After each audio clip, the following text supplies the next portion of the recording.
Koppel, host of the Time for Coffee podcast, where you get firsthand career advice into the jobs and industries that interest you the most. And before we start today's show, I have a quick favor to ask you. If you haven't already, I'd be incredibly grateful if you give us a rating and a review on iTunes. And if you're like me, you need to do it now because you'll forget later and because it's the best way to help others who may be in search of career advice to find this free resource. So press pause if you haven't done it and do it right now. I'll wait. Thanks so much and enjoy today's show.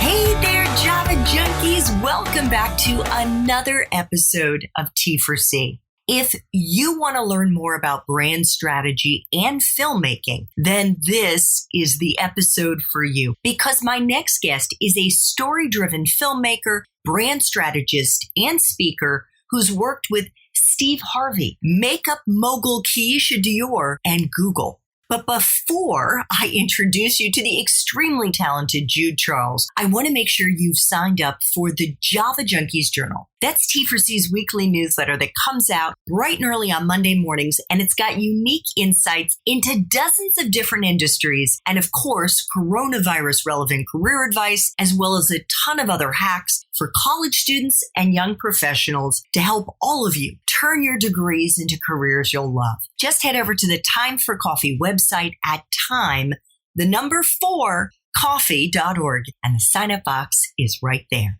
Now, my Java lovers, please grab your mug and take a chug of your favorite caffeinated brew because it's time for another caffeinated career conversation. And my guest is Jude Charles, a story-driven filmmaker, brand strategist, and speaker. Jude identified his future professional passion when he was only in high school. He was a junior, thanks to a TV production class that he'd enrolled in. At the end of his junior year, his teacher told him he had a gift for visual storytelling, and she handed him a yellow envelope. And inside that envelope, my friends, was a personalized gift that inspired Jude to bet on himself and launch a business while he was still in high school. 15 years later, Jude is still living out that passion as a filmmaker and brand strategist, having worked with clients like Google, Coldwell Banker, Steve Harvey, and the millionaire makeup mogul Keisha Dior, who founded Keyor Cosmetics. She's also known as Keisha Keyor now. In fact, Jude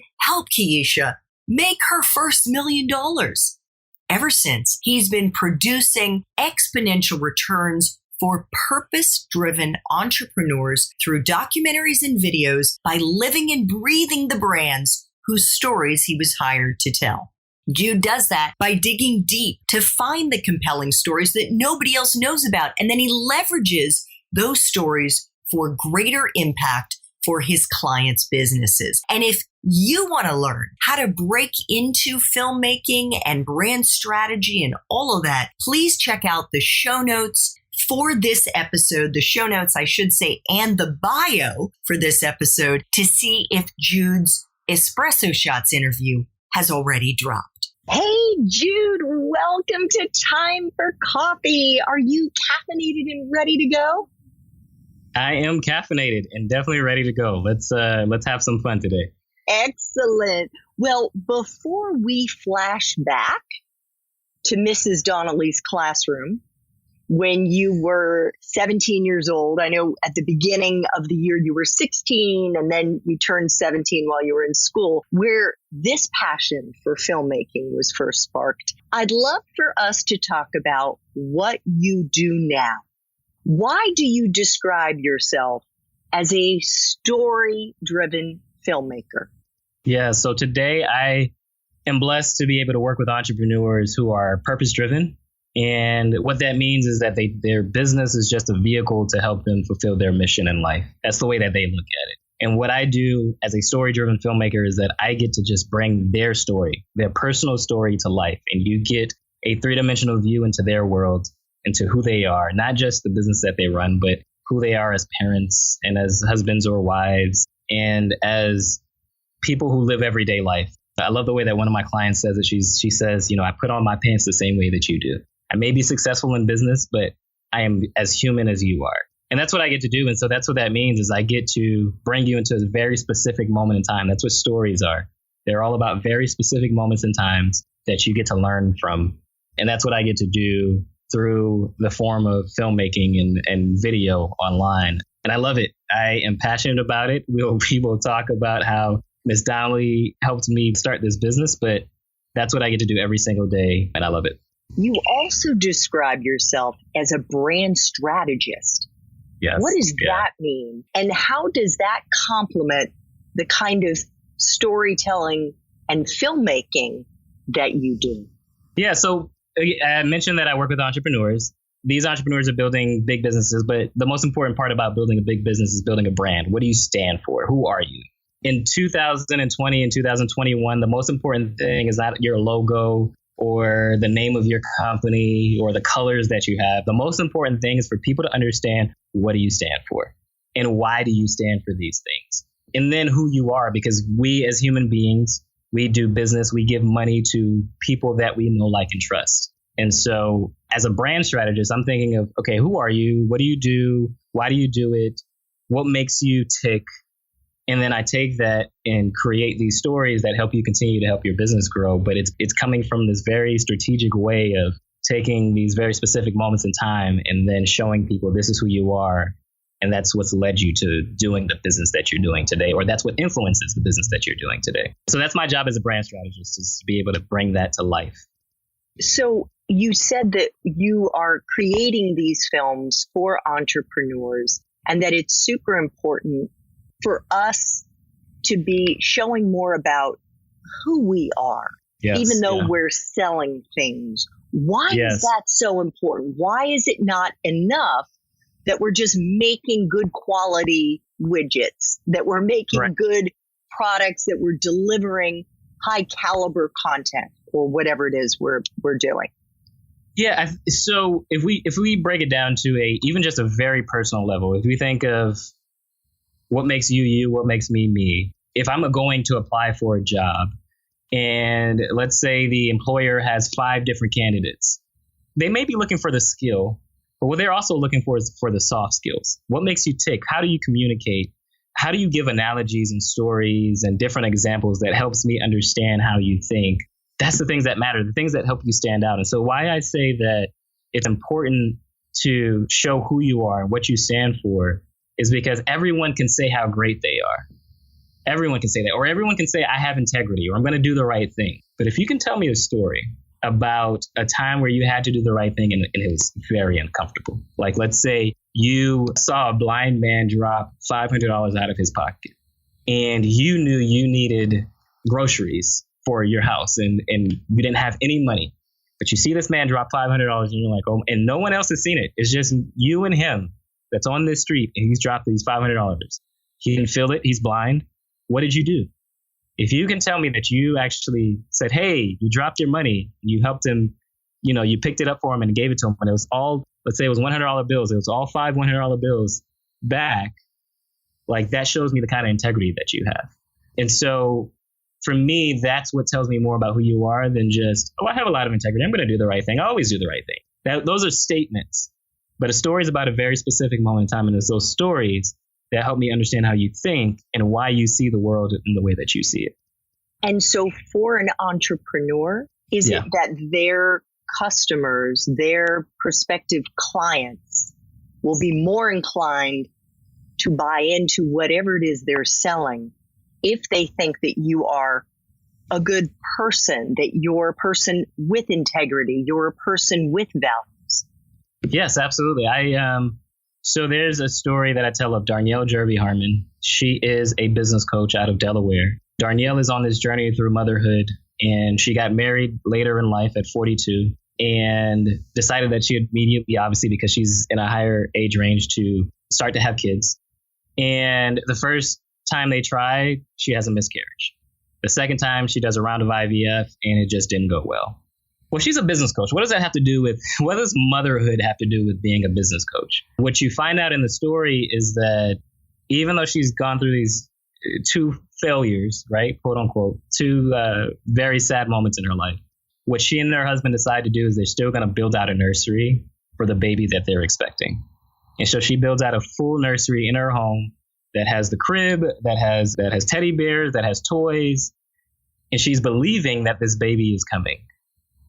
Well, what that tells you as someone who's willing to hire her as a business coach is that here's someone who's had to go through real life. That's something that's very hard, because building a business is very hard. And she's able to get through it because she has the faith. She's able to get through it even though it's hard. She's able to do the right thing, to keep her mindset in the right place, to get what she wants in the end. That, again, that's just real life. And I think when you can see how someone handles their real life, because we are human beings, we don't bring our real life as in like our significant others or our children, but we do bring our experiences into our business.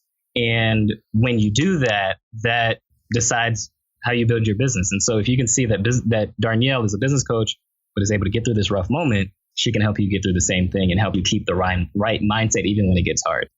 I'd like to ask you about another client you work with. I spent quite a bit of time yesterday watching some of the magnificent videos that you've produced for clients, Jude. And this one, many of them are featured on your website, included one 18-minute video that you directed for Stefan Paul Georgi. And he is a super, super successful copywriter who I believe makes millions now, teaching thousands of people how to become dynamic copywriters. Could you take us inside what was involved in directing, in producing, and in editing that video, and why Stefan wanted a video in the first place?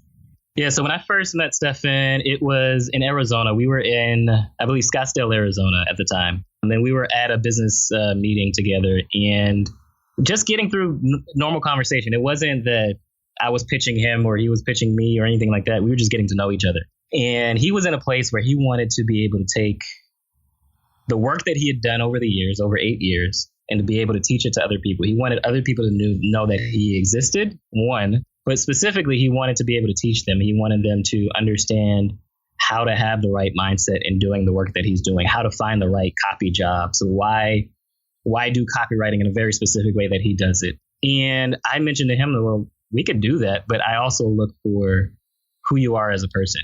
You told me you have a 2-year-old daughter. Well, who are you as a dad? Who are you as a husband? Why does that matter to you? And like, because he's very much in love with his daughter. The thing that I love about Stefan is, and many people will tell you this, the first time that you meet him, he doesn't tell you how successful he is. He tells you he's a husband and a father. And he tells you about his 2-year-old daughter. And he tells you about all the things he's learning as a father to raise his 2-year-old daughter. And so what went into that is once he figured out, okay, you're different. You don't produce documentaries the way other people may produce documentaries. He was very interested in doing a documentary series together. And so that's what we're doing, which is it's called No Limit.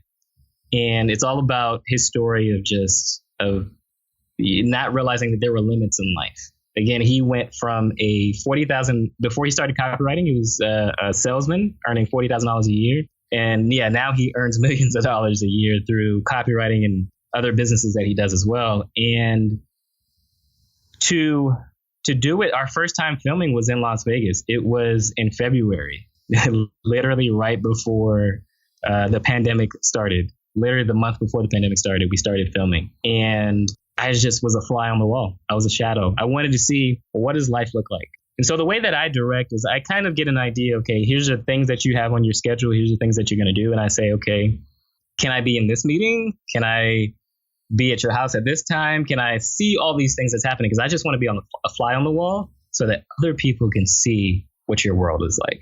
I'm not making anything up. I'm not telling you, hey, stand here because this will look better. Instead, I'm just like, okay, that it seems like it's going to be important. I'd like to capture that. And so we did that for 6 months, and we're still doing it now, even throughout this recording. And and you get to see, so when you watch that video, you get to see this moment. It's literally, I think we're 3 days into the pandemic, and he's spending time with his daughter and his wife in San Diego. He lives in Las Vegas, but he was in San Diego at the time. And he's playing the guitar. And as he's playing the guitar, what's very funny that I didn't know at the time, but his daughter hates it when he plays the guitar, hates it when he sings, and hates it when he plays the guitar. And so I'm literally just filming him play the guitar because I think it looks interesting. And here's this guy, he's just, sitting on the edge of a couch playing a guitar. And then out of nowhere, his daughter starts screaming and yelling about him playing the guitar. What's fascinating about that moment and why I start the story there is because it doesn't show him writing words or typing on a computer. It shows who he is as a human being. It takes you completely off guard because this is not what you're expecting, especially if you're like, perusing through and it's like Stephen George, copywriter, road to 700 million. Like, okay, what is that? What is this? But I immediately humanize him. Because it humanized me. But what I also learned is like when I showed this video to other people react to it differently. But there's one guy specifically who's a father of 2 daughters. And he's like, as soon as I saw that moment, I wouldn't have reacted the way Stefan reacted. He was like, I would have continued playing the guitar.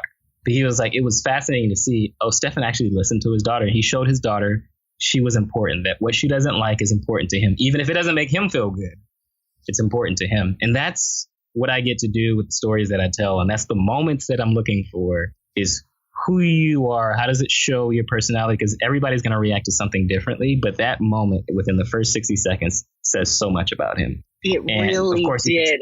I loved that. First of all, he's a really talented singer and guitar player. And so when I heard this little person howling and then come up basically with her bottle in her mouth, telling him to stop, I thought it was hilarious. And then he did stop. And he's a very gentle soul. He's like really, he just like very chill, very kind. Yes. And you could see how much he loves his daughter for sure. Yes. Jude, I listened to one of a number of other podcast interviews that you've done. Yes. And in these interviews, you demonstrated with various hosts of the show how you dig deep to find those compelling nuggets, those really compelling stories that no one else knows, and then how you leverage them for higher impact. And as I listened to you describe this process, it actually reminded me of what I used to do as a journalist. Yeah. Because before I would set out to do a story, and during the course of reporting that story, I would be doing research. Yeah. How do you find these compelling stories about your clients that really make your videos and your documentaries stand out and shine? Growing up, I was the last of 10 children. And because of that, I valued spending time with my parents. And my dad specifically, he loved watching crime TV shows. So if you think of NYPD Blue, I think it was called, and Nash Bridges and different shows like that. These were the detective shows, Law and Order, right? That still runs to this day. What I loved about watching those shows with my dad was that it showed me how to tell stories because these were detectives and people who were digging for the truth. And they would go to different sources. And although they know the crime happened, they wanted to backtrack and figure out, well, how did this crime happen? And so it taught me a lot about how to search for clues and search for interesting things that just surprises me, right? That I do the same, I go through the same process in what I call road mapping. So road mapping, I spend 8 hours with my client one day and I just have them talk. And I ask literally hundreds of questions about their life. I want to know from the time that they're born to where they are today, how did you get here? And I'm just looking for stories along the way, right? And so with Stefan, because we've talked about him, Stefan talks about how he met his wife in Vegas and she was a copywriter. He knew nothing about copywriting at the time. His father had just passed away. And for him, he was just going to Vegas to go play a game of poker and just get his mind off of it. And he found a new career, right? That moment is a story that I tell throughout his documentary. And so, but he told me that in Roadmap. When we sat together for 8 hours, he told me that story. He told me the entire story of his dad passing away, how it affected him, but also how it led to this trip to Vegas, where he didn't have any money. He just had, Southwest was doing a trip they were doing a sale for a trip to Vegas. And that's what led him there. You know, I tell stories like Keisha Dior. Keisha Dior is a makeup mogul who started her cosmetic business. And within the first year of starting her cosmetic business, made $1 million. But again, I asked her, how did she get started? And she learned entrepreneurship from her father. Her father was actually a businessman, a very successful businessman, but unfortunately was killed because of it. But because of the things she learned from her father at a very young age, she always knew she would become an entrepreneur. She always knew she would do these things. Again, that's another story that I tell, right? So it's these very specific moments in life. What led you here? What lessons are in these moments in life that led you here that can help inspire someone else? I already talked about the Darnell story, and just she's going through that now in this part of her life, not when she was young. I do tell stories of when she was young, but she's going through that now in this moment. That's what I ask in road mapping. That's how I become a detective. I just want to figure out, okay, what you're successful. I get it, but not everybody can relate to that. I want to humanize you. How did you get to where you are so that others can realize, hey, you may have obstacles in your life. We all do. We all have problems. That's not something we're ever going to escape as human beings. But how do you get through it? How do you push through? And it's through these stories that you keep in your mind. You're not going to remember how much money Stefan makes. You're not going to remember how much money Darnell makes or Keisha Dior makes. You're going to remember at this moment in their life, when their back was against the wall, they pushed through. I can do the same thing too. It gives you the courage to do the same thing too. So as I mentioned in the introduction, Jude, your 11th grade TV production teacher, Mrs. Donnelly, was so impressed by you, and I can totally see why. And she encouraged you to continue with filmmaking at the end of the school year. What was in that yellow envelope that she gave you at the end of the year? Yeah, so it was May 5th, 2006. And she asked me to come up to her desk, and she handed me a yellow envelope. And the inside of the yellow envelope was my first set of business cards. So I mentioned that it's May 5th, 2006, because on May 4th, the day before, May 4th, 2006, she said to me, Jude, you're really, really talented at this. You should start a business. But I am the youngest of 10 children. My father was a construction worker. My mother worked at a chair factory. None of my other siblings were entrepreneurs. So I knew nothing about being an entrepreneur. So when she said that to me, she said to me, you should start a business. I didn't give her a yes or a no. I was just like, you really think so? And I left it at that. And so by the following day, she realized that I was on the fence. I wasn't really confident about doing it. And she handed me my first set of business cards. And honestly, that's what gave me the courage to get started. May 5th, 2006. Actually, I have it on my desk. This is still the very first business card. I still have it. I've dated it. It was a different name of the company, but Video Precision by Charles was the name of the company then. But this is literally the first business card. I have it framed that I kept. And so, yeah, I owe my life and my career to Mrs. Donnelly, because otherwise I wouldn't have had the courage to do that. And so, yeah, that happened when I was 17 years old. That's when I started the business. Well, huge shout out to Mrs. Yes. Donnelly, because it's teachers like her that truly change lives. Yes, absolutely. Absolutely. She saw it as her mission to help change lives. So you mentioned Keisha, who is now, she was Keisha Dior. Now you were telling me Keisha Kaor, because her cosmetics company is called Kaor, K-A_OIR. Yes. How did you get Keisha as a client? And can you talk about the light bulb experience that you had, Jude, from working with Keisha? Yes. I first met Keisha in 2009.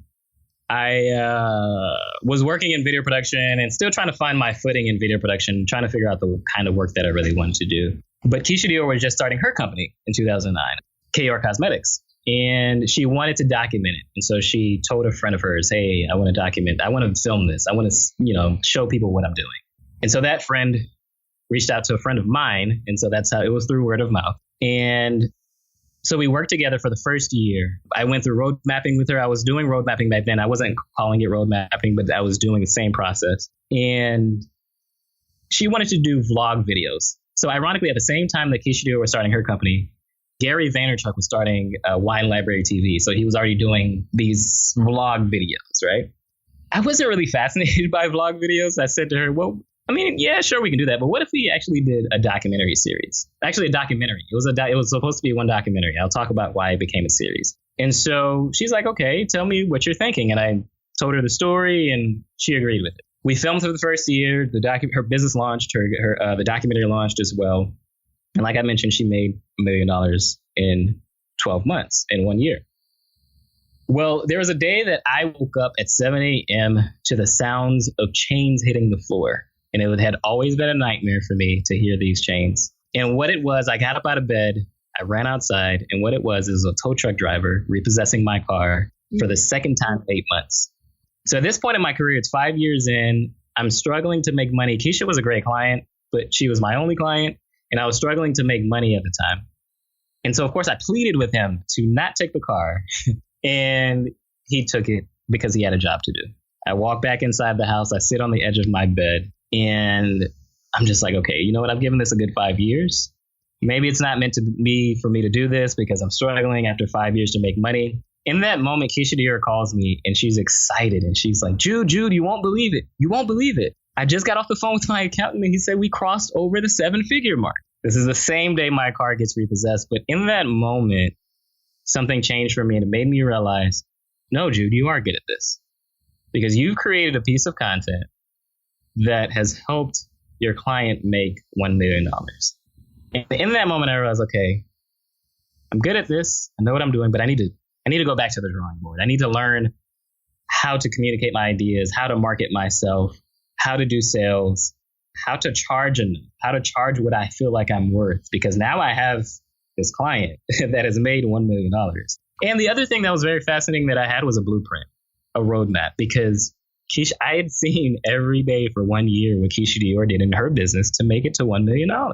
And I knew I wasn't doing the same thing. I wasn't putting in the same amount of effort and the same amount of hard work.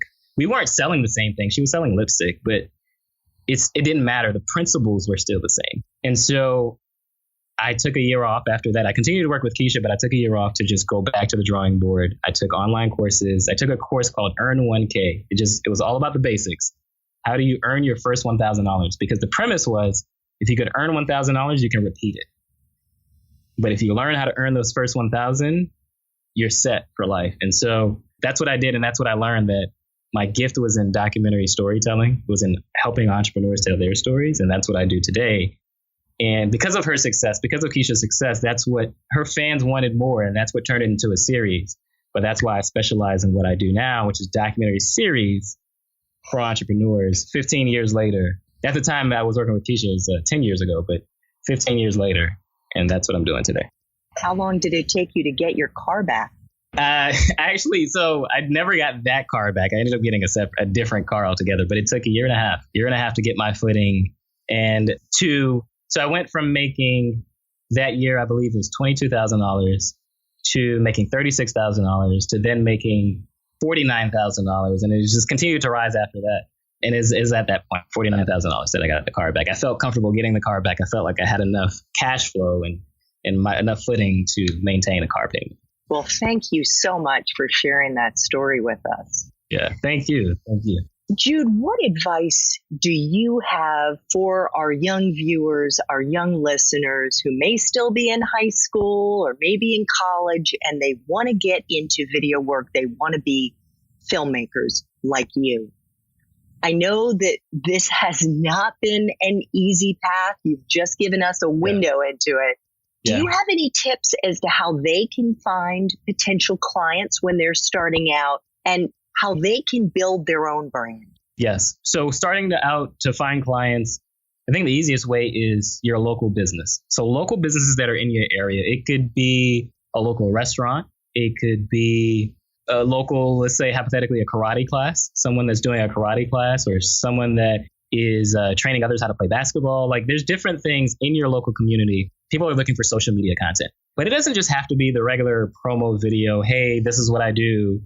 You could tell a story. You can walk someone through what it would be like to experience that restaurant or what it would be like to see the chef in the back cooking up the food. Like, what is that like? Or if there's a pizzeria that has an old school oven, an old school stone oven, like seeing them putting the pizza into the stone oven so that you get to feel and experience that. I think that's the easiest way, because all local businesses, especially as they go through the pandemic and they're trying to get their footing back, they're looking for content and they want people to know that they're back, and they want people to know this is what the experience is going to be like. We're using safety precautions. We're wearing masks, right? That's the quickest and fastest way. Other ways are, of course, to just be creative and come up with your own stories and film, because every single person has a camera now. And I think that's the first way to get started and to get clients. How do you build your brand is to find out the kind of stories that really, they just drive you. They fire you up and bring those stories to life. So specifically, if there's someone in your neighborhood that you really admire, let's say it's just old veteran guy who, throughout the pandemic, I actually saw a story like this, that this guy throughout the pandemic, he's a veteran, he's retired, and he realized, hey, I'm not doing anything with my mornings. I'll tutor kids. So from 8 a.m. to 11 a.m., kids are now home. He has a sign outside that says, I'll tutor you if you need help, right? Tell a story about that guy, because maybe that warms your heart. Like I heard you say, right? Like maybe that warms your heart. Go outside and tell that story. That's how you build your brand, because now you become known as the person that, these are the stories that you bring to life. You get to see the stories that I bring to life. I work with purpose-driven entrepreneurs because that's what fires me up because of Mrs. Donnelly. Mrs. Donnelly saw her job as more than just being a teacher. She saw it as a purpose, as a mission. And so I want to continue to do that for other people who may not have access to these high-level entrepreneurs. I want to continue to do that. And so that's how you build your brand, and that's how people get to know who you are. Just share your own story, but also share the stories of others. That is beautiful. Thank you so much for sharing that advice. I want to flashback very, very quickly, because this is usually the time in the interview that I talk about my guest time in college. You went to college for a year. You attended Lynn University in Boca Raton, Florida, where you were majoring in communications. But after a year, you dropped out. Why? Yeah. So I dropped out. I was majoring in communication, specifically broadcasting. I always knew I wanted to tell stories. I always knew that. I figured it would be news stories and not like documentaries, but I always knew that. And as I was in college, I applied. I did a bid for the city that I live in. I still live here to this day, city of Pompano Beach. They were celebrating 100 years. And they put out a bid saying, we want to tell the 100-year story. We want to interview old settlers. They called them old settlers. So people who had been here in the 1930s that were still alive. And we want to tell the stories of what it was like back in the day. And then we want to also tell the story of people who are just now growing up in Pompano. And I bid for it. And I won the bid. So I had to decide, okay, because it was going to be a year-long project. And I was like, I can't do this and be in school at the same time. It was a lot of schedule, a lot of dates to film. And so I was like, I can't do both at the same time. And I decided to drop out of college against my parents' wishes, of course. But I told them I'd go back. I said, look, I'm just going to do this for a year. It's a great opportunity. I'll go back to college. But that didn't end up happening because I fell in love. That was the first documentary I'd ever done. And I fell in love with doing it. And I realized, hey, I'm in the field. I'm getting paid to do this. I'm getting paid under my business name that I started at 17 years old. I was 19 at the time. And so I said, yeah, I'm not going back. And so that's how that ended up happening. Jude, could you share a time in your professional life when you struggled? I should say another time, because you already shared the story about your car getting repossessed while you were working with Keisha.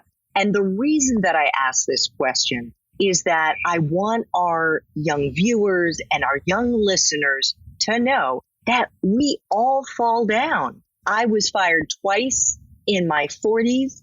It was unbelievably painful, but they turned out to be incredible gifts for me professionally and personally. And so the most important thing in this story, Jude, is if you could share with our audience how you persevered and a lesson that you may have learned in the process. Yeah. So I'll share what's happening now because I think it's the most recent struggle. I've definitely had struggles throughout the years. So first 5 years in business, I struggled to make money.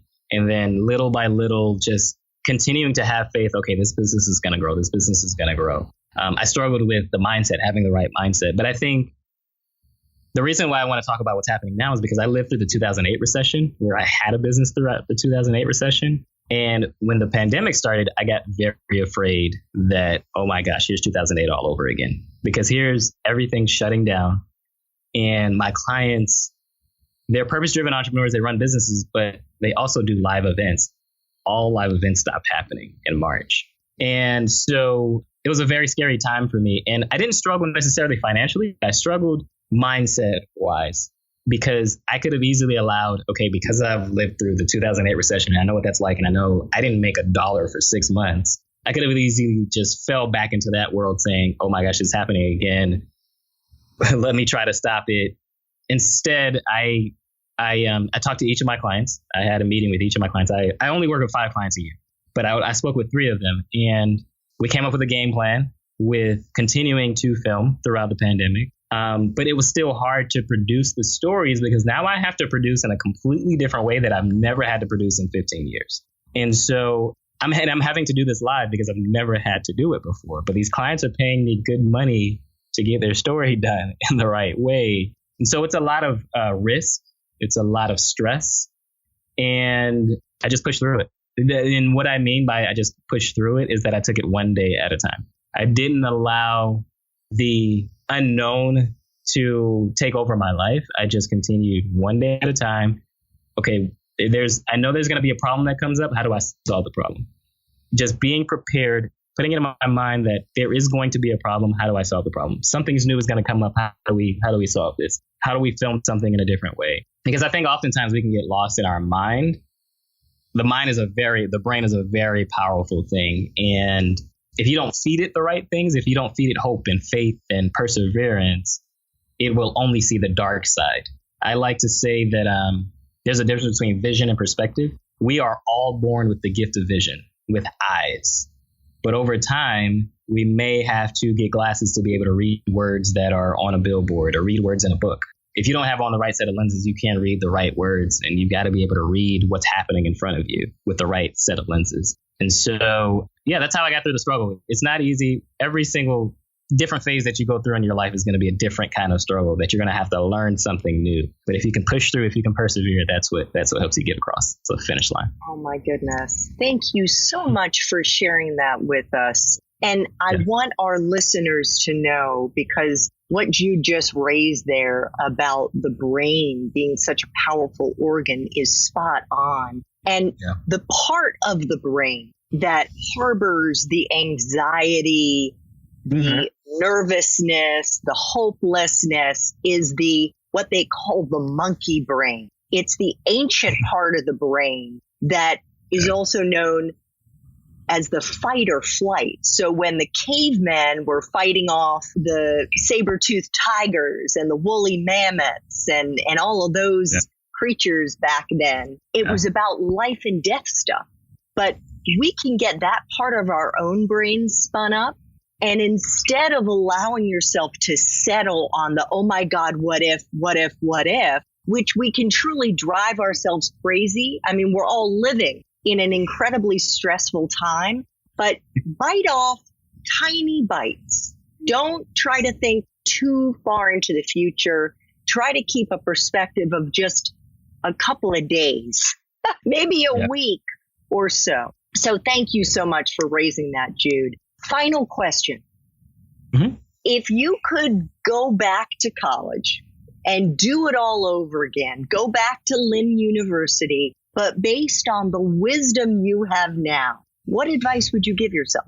Honestly, I don't think I would have gone back to college. So the reason I say that is because depending on your profession, depending on what it is that you want to do, I think we live in a very different time that college isn't always required. So for filmmaking specifically, because that's what I do, it's not required to have a college degree.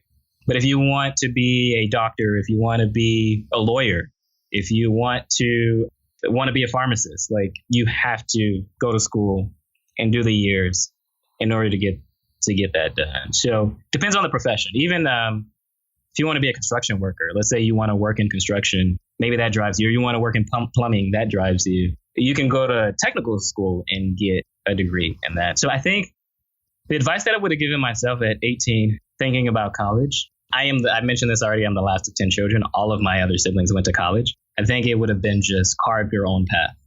It was expected of me to go to college, so that's why I went for the year. And that's why I even told my parents, hey, I'll go back after this year that I take off. But it wasn't for me. And it wasn't for me not because I didn't like school, but because I didn't need it. I had started the business because of Mrs. Donnelly. I started the business at 17. That's not going to be everyone's path. But my advice, even to future children that I have, is always going to be, if you're not going to go to college, what are you going to do? Because You still have to do something. It's not just, oh, I'm not going to go to college. I'm just going to sit here and do nothing. I'm just going to figure it out as I go along. No, be curious and try new things. Even when you're in high school, specifically when you're in high school, try some new things. Try a bunch of different things. See what you fall in love with, because that's what will lead you to whether or not you do have to go to college or you don't. There's options on the table, and that's the advice that I would give myself. Love it. If you want to learn more about how to break into documentary filmmaking, check out the bio, check out the show notes for this episode to see if Jude's Espresso Shots interview has already dropped. Jude, where can our viewers, where can our listeners learn more about you? Through my website, judecharles.co. That's the best place to reach out to me. My phone number is there. You can email me through there as well. I'm always available. Best place is email to reach out to me, but I always reply to every email. And yeah, if you have questions, if you are not sure what you want to do, or you just want to figure things out, you want to figure out more about filmmaking and different ideas. I talked about social media, but of course there's other things, and you're thinking, hey, I have this idea, and you just want to reach out to me. I am more than willing to help out any way that I can. Oh, Jude, thank you so much for making time for coffee today with me and the T4C community. I can't wait until someone makes the Jude Charles documentary showing us your hero's journey and how you've achieved the success that you have. And I wish you and your fiance good health and a beautiful life together when you decide that you're going to actually tie the knot. Thank you so much. Thank you so much for having me. It's definitely been fun to be able to share these stories with you and to hopefully inspire a up-and-coming filmmaker out there as well. Thanks so much for listening to this latest episode of T4C. And if you're interested in learning more about my coaching services for confused college students and recent grads, feel free to check out the Time for Coffee website under the coaching tab at time4coffee.org or text me at 202-236-5712. That's 202-236-5712.